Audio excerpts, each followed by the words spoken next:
নমস্কাৰ আজি ভয়েস সেন্সৰ কথা শিকিম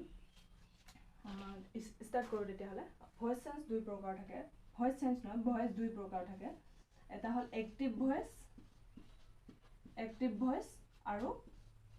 পেসিভ ভয়েস পৰীক্ষা বিলাকত ক্লাস 9 আৰু 10 ৰ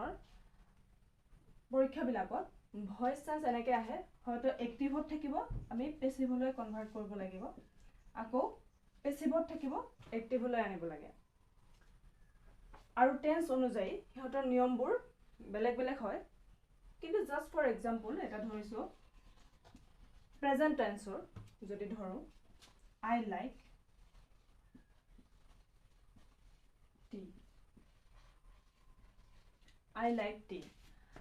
tea এটো আমাৰ এক্টিভ ভয়েসত আছে এটি এক্টিভ ভয়েসত মানে সেন্টেন্স এটা যে এক্টিভ ভয়েসত আছে আমি কেনেকে জানিম প্ৰথমতে আমি কনভাৰ্ট কৰিলো পেসিভ ভয়েসলৈ ইয়াতে এটো সাবজেক্ট এটো ভাৰ্ব v1 আৰু এটো অবজেক্ট v1 v2 v3 কনসেপ্টটো এটো মোৰ মতে মই পিছত বুজাই দিম v1 মই কিয় লিখো আকৌ v2 আছে আকৌ v3 আছে তো এটো যদি আমি পেসিভ ভয়েসত লৈ যাও তেতিয়া অবজেক্ট টু সাবজেক্ট হ'ব মানে অবজেক্ট টি আছিল টি টু আমাৰ সাবজেক্ট হল আকৌ নাম্বার অনুযায়ী ইয়াতে এটা বি ভার্ব আহিব তো নাম্বার অনুযায়ী যদি বি ভার্ব আহে এটো হৈছে আমাৰ সিঙ্গুলাৰ নাম্বাৰ দুটা নাম্বাৰ থাকে সিঙ্গুলাৰ এন্ড প্লুৰাল তো সিঙ্গুলাৰ নাম্বাৰ কাৰণে আৰু যেহেতু টেন্স টু প্ৰেজেন্ট টেন্স সেই কাৰণে ইজ আহিছে আকৌ তাৰ পিছত মেইন ভাৰ্বটো v1 মেইন ভাৰ্বটো লাইক ইয়াৰ পাস পার্টিসিপল ফর্ম মানে v3 যেটো মই v3 বুলি কওঁ এটো লাইক গটিকে লাইকৰ পাস পাৰ্টিসিপল ফৰ্ম লাইকড আকৌ এটা বি প্ৰিপজিশন আহিব এটা প্ৰিপজিশন বাই প্ৰিপজিশন আহিব তাৰ পিছত বাই এতিয়া সাবজেক্টটো কি হ'ব আমাৰ অবজেক্ট হ'ব অবজেক্ট হলে কি হ'ব আই টু যেতিয়া অবজেক্ট হ'ব তেতিয়া মি হ'ব গটিকে এটো হল আমাৰ পেসিভ ভয়েসত এতিয়া আমি কেনেকে জানিম যে এটা সেন্টেন্স এক্টিভ ভয়েসত আছে আৰু এটা সেন্টেন্স পেসিভ ভয়েসত আছে প্ৰেজেন্ট টেন্সৰ ক্ষেত্ৰত যদি এক্টিভ ভয়েসত থাকে সিম্পল প্ৰেজেন্টত প্ৰেজেন্ট ইনডিফিনিটত তেতিয়া এটা সাবজেক্ট থাকিব আৰু মেইন ভাৰ্ব থাকিব যেটো মই v1 বুলি কওঁ আৰু অবজেক্ট থাকিব তো এনেকে থাকিলে আমি কি বুলি জানিম হেতু এক্টিভ ভয়েস তাৰ পিছত হেতু প্ৰেজেন্ট টেন্সৰে প্ৰেজেন্ট ইনডিফিনিটৰ যদি পেসিভ ভয়েসত থাকে অবজেক্ট টু সাবজেক্ট থাকিব যেনেকৈ এটো অবজেক্ট টু সাবজেক্ট থাকিব বি ভার্ব থাকিব আৰু বি ভাৰ্বৰ পিছৰ যেটো মেইন ভার্ব হেতু v3 লৈ থাকিব v3 হৈ থাকিব মানে past participle form of verb তাৰ পিছত এটা বাই প্ৰিপজিশন আহিব তাৰ পিছত সাবজেক্ট টু অবজেক্ট হ'ব তো এনেকে থাকিলে এনেকুৱা ফৰ্মত থাকিলে আমি জানিম হেতু পেসিভ ভয়েসত আছে আকৌ v1 v3 v2 v3 কনসেপ্টটো এনেকুৱা ধৰণৰ v1 v2 v3 যদি আমি এটা ভার্ব লওঁ ডু আমি সবে জানো ডু ডিড ডান তো ডু এটো আমাৰ প্ৰেজেন্ট টেন্সত আছে v1 আকৌ পাস্ট টেন্সত থাকিলে v2 আকৌ v3 দেন এনেকৈ লিখিব পাৰো এটো মোৰ এটো মই নিজে বনোৱা v1 v2 v3 বুলি আপোনালোকে এনেকে মনত ৰাখিব পাৰে present past and past participle form to do did done এনেকে হল আকৌ সিঙ্গুলার নাম্বার হলে আমাৰ ইজ আহে আকৌ প্লুৰাল হলে আৰ গটিকে প্ৰেজেন্ট টেন্সৰ আমাৰ বি ভাৰ্ব হল প্ৰেজেন্ট টেন্সৰ বি ভাৰ্ব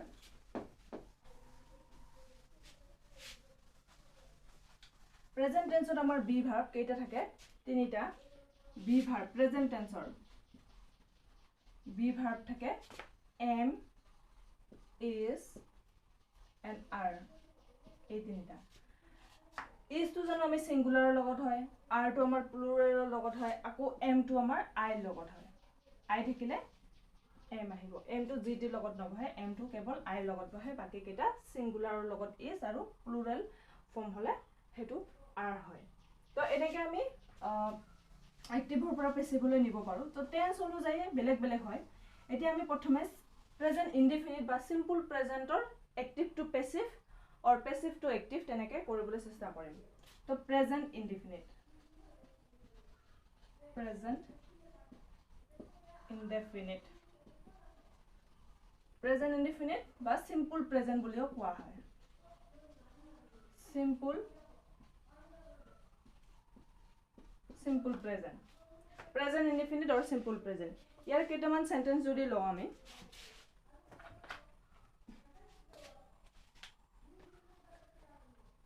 আচ্ছা এটো মুছি দিও প্ৰেজেন্ট ইনডিফিনিট বা সিম্পল প্ৰেজেন্টৰ কৰি আছো কোৱেশ্চনস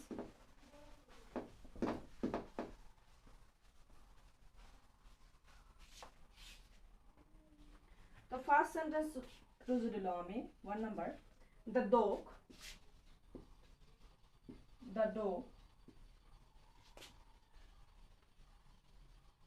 bites stranger.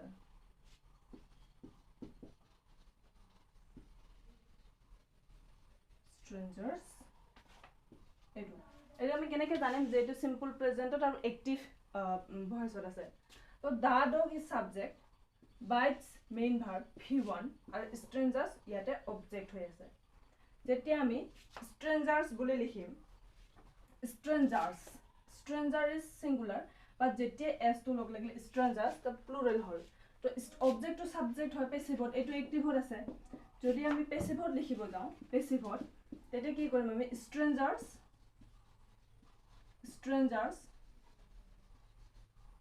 যেটো plural form এটো strangers তেতিয়া আমাৰ বি ভাৰ্বটো কি হ'ব are হ'ব আৰ তাৰ পিছত এটো কি হ'ব v3 v1 to v3 আহিব v3 হলে bites or v3 হল মানে past participle form of bites তেতিয়া কি হ'ব আমাৰ beaten তাৰ পিছত by preposition আহিব by preposition by আৰু the dog যেটো the dog কোনো first person third person singular number hole change no hoy that dog same e thakibo the dog bites strangers to ami etu jodi passive ot korilo strangers are bitten by the dog the next one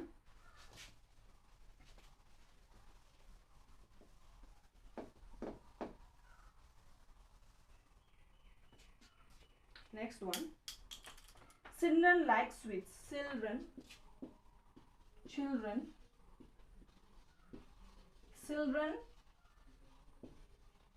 like sweets children like sweets children to plural form child to amar singular form jeti children hoy etu amar plural form hoy গটিকে ইয়াতে যদি আমি subject v1 আৰু object এটা sweets to plural form ত আছে sweets are liked by children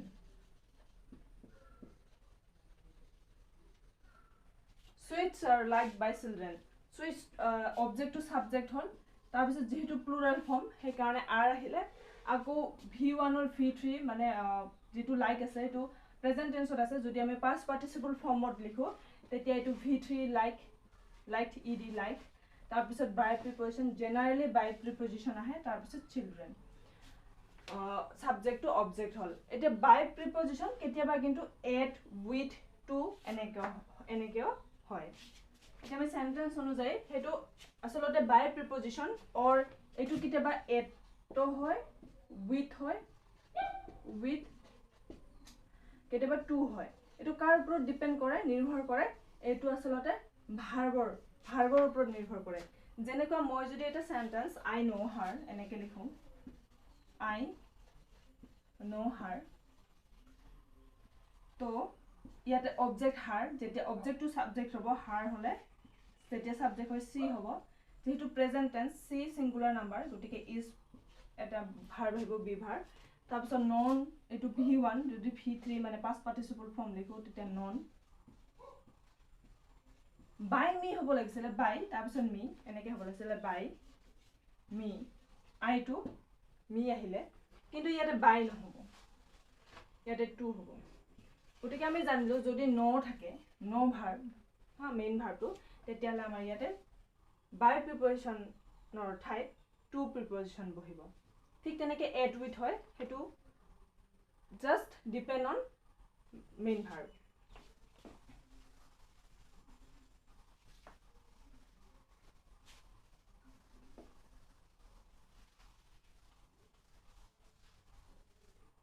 তাৰপিছত next sentence যদি আমি চাওঁ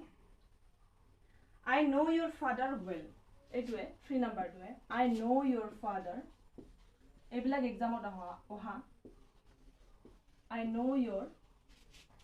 father well I know your father well এইটো যদি আমি এইটো active voice ত আছে I know I subject no main verb V1 your father object আৰু এইটো জাষ্ট ভাবি ললে হল well to এনে এটা শব্দ যেটো কোনো verb subject object এনেকে নহয় এতিয়া তেনেকে বুজি থলে হল তো আমি এটো কি কৰিম আমি মেইন আমি বাছি উলিয়াব লাগিব সাবজেক্ট কোনটো ভাৰ্ব কোনটো আৰু অবজেক্ট কোনটো তাৰ পিছত আমি যদি এটা পেসিভ ভয়েসত লৈ যাও your father object to subject হ'ব your father father is singular number your father is singular number then কি আহিব তাৰ পিছত is তেতে হলে is আহিব no v1 ত আছে past participle form কি হ'ব known তাৰ পিছত to me well to আমি লগাই দিলো কেনেকে কৰিলো কিছুমানে এনেকুৱা এটা কনফিউজ হ'ব পাৰে well আছে এতিয়া কি কৰিম well to পিছত লগাই দিলে হল তো কি হল your father is known to me no থাকিলে to preposition হয় কিন্তু by হ'ব লাগিছিল your father is known by me এনেকুৱা না কিন্তু most of the cases মানে বেছিভাগ ক্ষেত্ৰতে কি হয় by preposition বহে কিছুমান তেনেকুৱা পাৰ্টিকুলাৰ ভাৰ্ব আছে যিবোৰত নেকি to add with এনেকে বহে তো আমি জানিব লাগিব no থাকিলে সদায় কি বহিব by prepositionৰ জায়গাত আমি to বহাম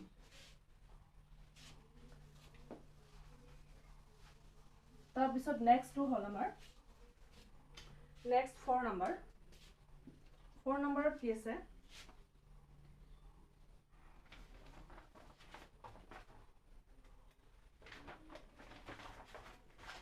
এইবিলাক সব এক্সামত অহা মই কালেক্ট কৰি উলিয়াইছো প্ৰেক্টিস কৰিব পাৰা ভালকে এক্সামত আহা আৰু ৰুল বিলাক যেহেতু ইয়াতে দিয়া আছে যেনেকে প্ৰেজেন্ট সবখিনি আমাৰ প্ৰেজেন্ট ইনডিফিনিট বা সিম্পল প্ৰেজেন্ট আমি এনেকে সিৰিয়ালি কৰি যাম প্ৰথমে প্ৰেজেন্ট ইনডিফিনিট তাৰ পিছত প্ৰেজেন্ট কন্টিনিউয়াস প্ৰেজেন্ট পাৰফেক্ট তাৰ পিছত প্ৰেজেন্ট পাৰফেক্ট কন্টিনিউয়াস এইখিনি হোৱাৰ পিছত আকৌ আমি পাষ্টৰ তেনেকে যাম সিম্পল পাষ্ট বা পাষ্ট ইনডিফিনিট পাষ্ট কন্টিনিউয়াস এনেকে কৰি যাম তো আজি কেৱল আমি কি শিকিম প্ৰেজেন্ট ইনডিফিনিটৰ কেনেকে কৰিব লাগে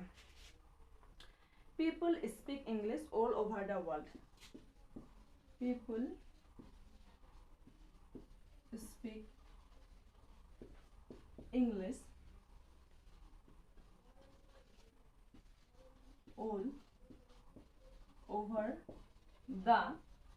world এতিয়া আমি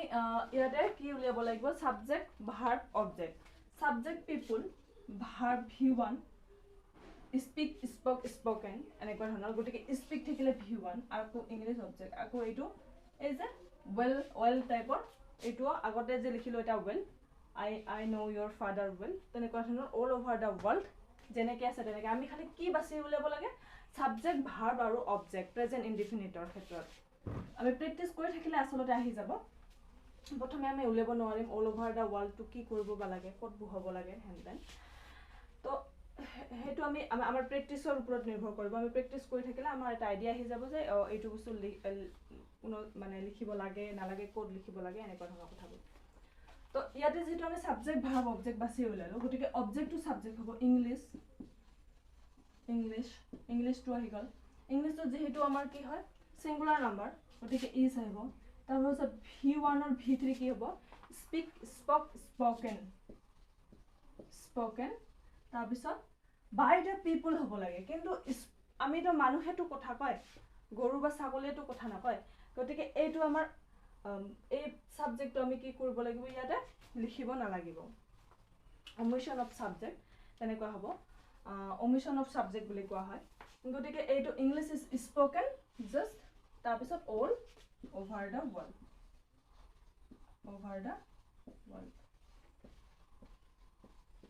all over the world গতিকে people মানুহে কয় মানুহে স্পিক কৰে মানে কথা কয়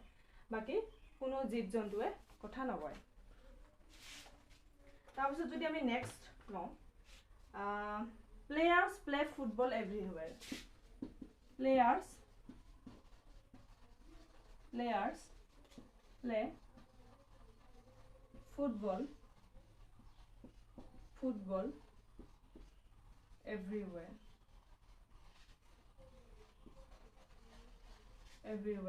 players play football everywhere to yate etu active jetu player subject verb v1 and object everywhere is everywhere like all over the world or nisna everywhere to eta type kor tar pisot ami jodi eneke koru tetia object to subject hobo football jehetu etu singular number gotike is tar pisot player past participle from played by players everywhere eneke hobo lage everywhere কিন্তু আমি by players এটো football খেলিব everywhere আমি তো players নহয় আমি খেলিব নোৱাৰো যিবিলাকে খেলে সেইবিলাককে সেইবোৰ মানুহকে কি বুলি কয় প্লেয়াৰ্স বুলি কয় গতিকে জানো ফুটবল প্লেয়াৰ্সে খেলিব ক্ৰিকেট প্লেয়াৰে নেখেলে গতিকে আমি এটো omission of subject বুলি কয় এনেকুৱা ধৰণৰ সেন্টেন্স যেটো মানে ভয়েস চেঞ্জ কৰা হয় হেতু omission of subject বুলি কোৱা হয়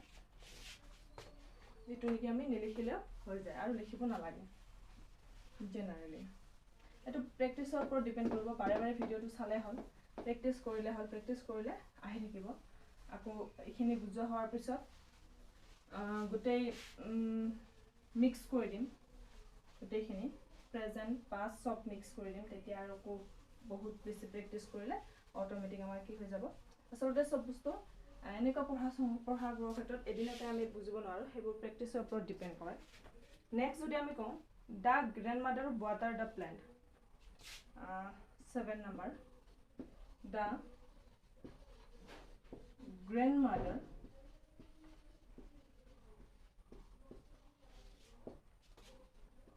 watered the plant or plant etu jodi ami etu active voice ase the grandmother totally subject water is v1 and the plant is object ঠিক আছে এটা অবজেক্ট তো আমাৰ কি হ'ব অবজেক্ট টু সাবজেক্ট হ'ব অবজেক্ট টু সাবজেক্ট হলে কি হ'ব the plant singular গটিকে is watered ed লগ লগাই দিলে হল past participle form হৈ যাব মানে v3 এটুক আমি v3 বুলি কম watered by the grandmother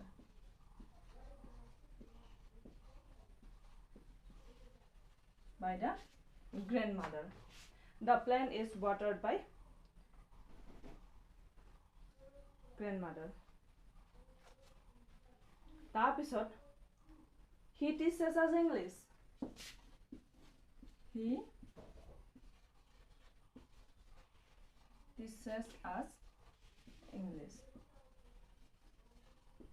ইয়াতে কি হল এটো সাবজেক্ট এটো মেইন ভার্ব v1 অবজেক্ট ইয়াতে দুটা আছে অবজেক্ট 1 অবজেক্ট 2 আমি এটো দুই ধৰণে কৰিব পাৰো প্ৰথমটো দেখুৱাইছো কেনেকৈ কৰিব পাৰি প্ৰথমে যদি আমি এটো ধৰো as object ইংলিশ তো জি আছে যেনেকৈ আছে তেনেকৈ থাকিব দিলে হল as to আহিলে আমাৰ we হ'ব we যেটো প্লুৰাল ফৰ্ম গতিকে are আহিব are teacher past participle form tot v3 তাৰপিছত by we are taught তাৰপিছত কি হ'ব এনে by him লিখিব লাগে কিন্তু ইয়াতে by him নিলিখি যেটো অবজেক্ট আছে হেতু যেনেকৈ আছে তেনেকৈ বহুৱাই দিলো ইংলিশ তাৰপিছত কি হ'ব by him ঠিক আছে আকৌ অবজেক্ট এইবাৰ যদি আমি অবজেক্ট টু ধৰি কৰো এটো ধৰি কৰিলে ইংলিশ আহি যাব ইংলিশ এটো যেটো সিঙ্গুলার ফর্ম is আহিব taught বাই হিম হ'ব লাগে বাই হিম নেকি যেটো অবজেক্ট 1 আছে হেতু আমি লিখিম as বাই হিম তো দুটা অবজেক্ট থাকিলে আমি এনেকে কৰিব পাৰো he teaches us English we are taught English by him or English is taught us by him এনেকে কৰিব পাৰি তাৰ পিছত next to hall we call him Netaji এটো আমি কেনেকে কৰিব লাগে এবোৰৰ ভাগ আছে কিছুমান কত কেনেকে কৰিব লাগে সিম্পলি পিছত আৰু দেখুৱাই দিয়া হ'ব we call him 8 number we call him Netaji we call him Netaji তো subject verb object তাৰ পিছত এটো জেনেকে আছে তেনেকে থাকো আমি যেটো subject verb object আমি বিচাৰি উলিয়াব পাৰিছো গতিকে object to subject হ'ব he যেটো singular form is আহিব call or past participle called by us এনেকে হ'ব লাগে us মানে কি এটো we মানে people মানে নাই we মানে people ক বুজাইছে গতিকে আমি মানুহবোৰ human being গতিকে we to আমি লিখিলে হয় he is called Netaji তেওঁক নেতাজি বুলি মাতা হয় আমি এটো মাতো এটো omission of subject কৈ আছে omission of subjectৰ কেটামান দিয়া হৈছে আৰু এইবিলাকে অলপ গুৰুত্বপূৰ্ণ এইবোৰ সব এক্সামত আহা মই কালেক্ট কৰি উলিয়াইছো আৰু এনেকুৱা ধৰণৰ সেন্টেন্স যদি আহে we call the rose the queen of flowers we call the rose the queen of এখিনি যেনেকে আছে হেনেকে থাকো এখিনি কোৱা এখিনি তো সাবজেক্ট ভাৰ্ব অবজেক্ট আমি উলিয়াব পাৰিছো গতিকে অবজেক্ট দা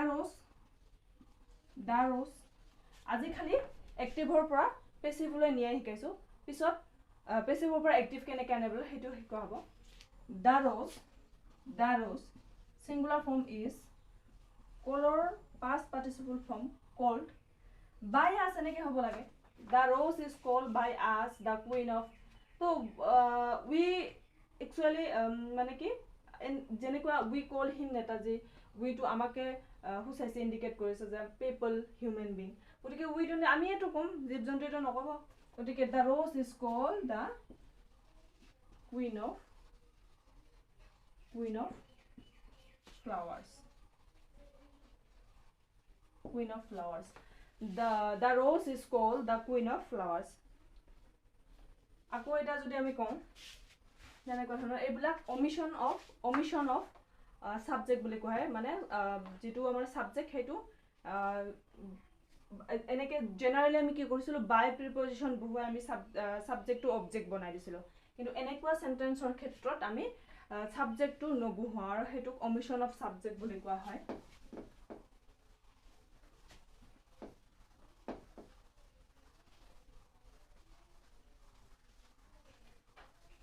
তাৰপিছত next আমি কি এটা sentence আছে next last sentence 10 number 10টা একদম daily people call the lion